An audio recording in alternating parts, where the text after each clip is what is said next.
Assalamualaikum warahmatullahi wabarakatuh. Apa kabar warga netizen semuanya? Alhamdulillah kita berjumpa kembali di kanal YouTube @sofiarahman, kanal tempat berbagi informasi mengenai pertanahan. Rasanya sudah cukup lama saya tidak berbagi informasi pertanahan kepada Anda semua. Namun sebelum saya meneruskan, saya ingin menyampaikan disclaimer terlebih dahulu bahwa apa yang saya sampaikan ini adalah murni pendapat pribadi berdasarkan pengetahuan dan pengalaman pribadi saya selama ini sebagai praktisi pertanahan, dan juga berdasarkan ketentuan peraturan perundang-undangan yang berlaku. Bukan pendapat resmi mewakili lembaga, dan apa yang saya sampaikan menjadi tanggung jawab saya pribadi. Kali ini saya akan mencoba menyampaikan salah satu informasi mengenai pertanahan yang penting dan patut diketahui oleh masyarakat luas, yaitu mengenai alas hak atas tanah. Kenapa dikatakan penting? Karena alas hak atas tanah tersebut nantinya akan digunakan sebagai salah satu dokumen dasar yang menjadi persyaratan wajib ketika Anda akan mendaftarkan tanah Anda ke kantor pertanahan kabupaten kota setempat. Dari alas hak tanah tersebut diketahui siapa pemilik, bagaimana riwayat atau kronologis perolehan tanahnya, ukuran, letak, dan luas tanah yang nantinya akan diperiksa oleh suatu panitia pemeriksaan tanah dan akan menjadi pertimbangan dalam pengambilan keputusan selanjutnya. Apa itu alas hak atas tanah? Definisi atau bahasa sederhana dari alas hak atas tanah adalah bukti awal atau indikasi adanya penguasaan fisik bidang tanah oleh seseorang, dan nantinya akan digunakan sebagai dokumen persyaratan untuk mendaftarkan bidang tanahnya ke kantor pertanahan kabupaten kota setempat. Banyak format atau bentuk dari alas hak atas tanah, baik yang diatur menurut ketentuan maupun tergantung kebiasaan masing-masing daerah.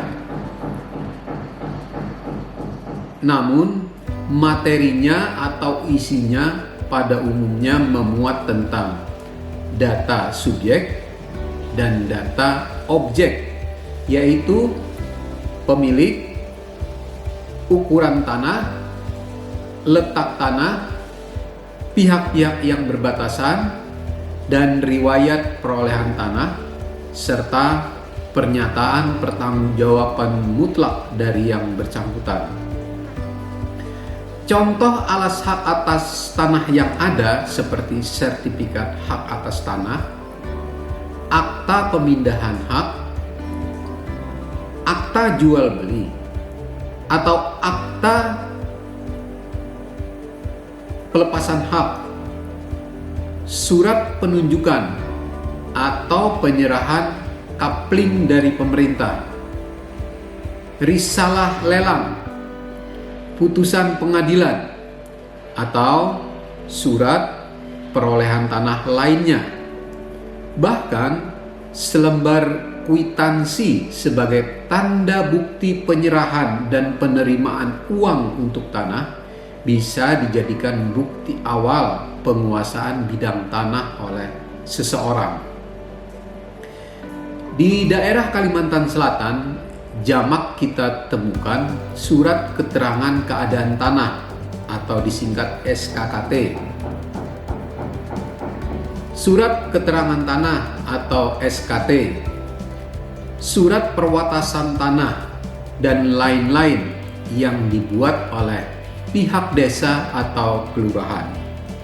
Sementara dokumen yang dibuat di bawah tangan seperti segel atau segel, surat pengalihan, kwitansi pembelian, surat penyerahan hak atas tanah, surat pernyataan, atau dalam bentuk tertulis lainnya untuk keperluan tersebut dengan nama apapun juga. Atau daerah lain seperti di Sumatera bagian utara namanya Grand Sultan, di Jogja namanya Sultan Ground, letter C atau Verponding. Di Jawa Tengah seperti Girig atau letter C. Di kota Surabaya namanya surat ijo, atau di Makassar dan sekitarnya namanya rincik, dan lain-lain yang berbeda penyebutannya di daerah masing-masing. Nah, yang saya telah sebutkan di atas tadi merupakan sebagian contoh alas hak atas tanah yang dijadikan dasar untuk membuat sertifikat hak atas tanah. Masih banyak lagi bentuk alas hak atas tanah di Indonesia yang beredar dan tidak bisa saya sebutkan satu persatu.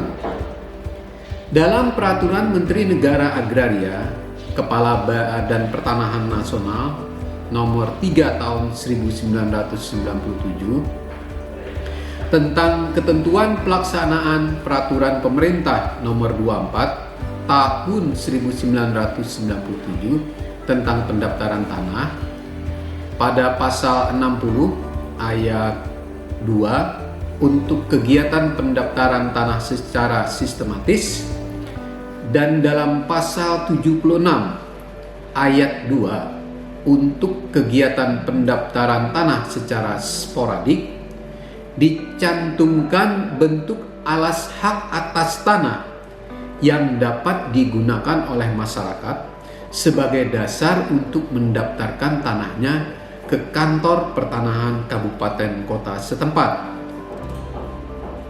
Lalu bagaimana terhadap penguasaan bidang-bidang tanah yang tidak memiliki atau tidak ada dokumen tertulis seperti yang saya sebutkan di atas tadi? Padahal menurut ketentuan Peraturan Pemerintah nomor 24 tahun 1997 tentang pendaftaran tanah, pada pasal 24 ayat 1 dan ayat 2 diatur untuk keperluan pendaftaran hak-hak atas tanah dibuktikan dengan alat-alat bukti mengenai adanya hak tersebut berupa bukti-bukti tertulis, keterangan saksi, dan atau pernyataan yang bersangkutan yang kebenarannya dianggap cukup oleh panitia adjudikasi atau kepala kantor pertanahan.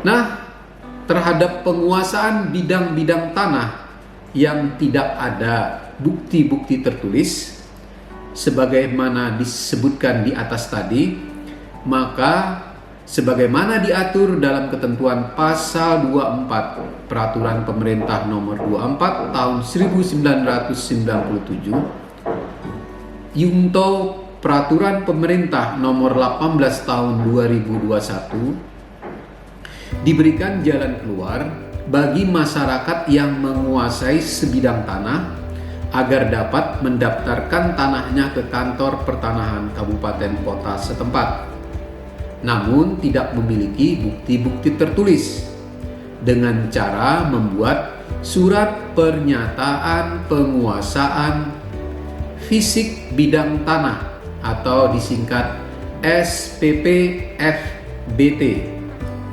atau yang biasa disebut oleh masyarakat Kalimantan Selatan dan sebagian aparat pemerintah sebagai sporadik, walaupun penyebutan istilah tersebut tidaklah tepat. Demikian pula dalam peraturan terbaru, yaitu Peraturan Pemerintah Nomor 18 Tahun 2021 tentang hak pengelolaan, hak atas tanah, satuan rumah susun, dan pendaftaran tanah, serta Peraturan Menteri Agraria dan Tata Ruang, Kepala Badan Pertanahan Nasional Nomor 18 Tahun 2021 tentang tata cara hak pengelolaan dan hak atas tanah, terdapat ketentuan yang mengatur mengenai alas hak atas tanah. Yang perlu diingat, alas hak atas tanah bukanlah bukti kepemilikan hak atas tanah, karena bukti kepemilikan hak atas tanah yang diakui oleh negara adalah sertifikat hak atas tanah yang diterbitkan oleh kantor pertanahan kabupaten kota setempat.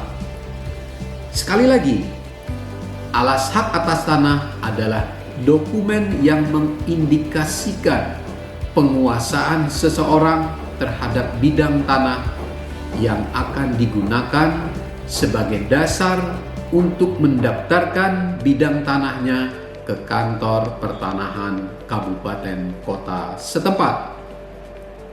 Jadi, sekarang Anda sudah mengerti mengenai apa itu yang dimaksud dengan alas hak atas tanah. Sampai bertemu kembali pada informasi pertanahan lainnya.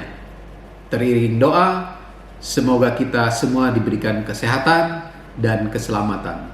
Assalamualaikum warahmatullahi wabarakatuh.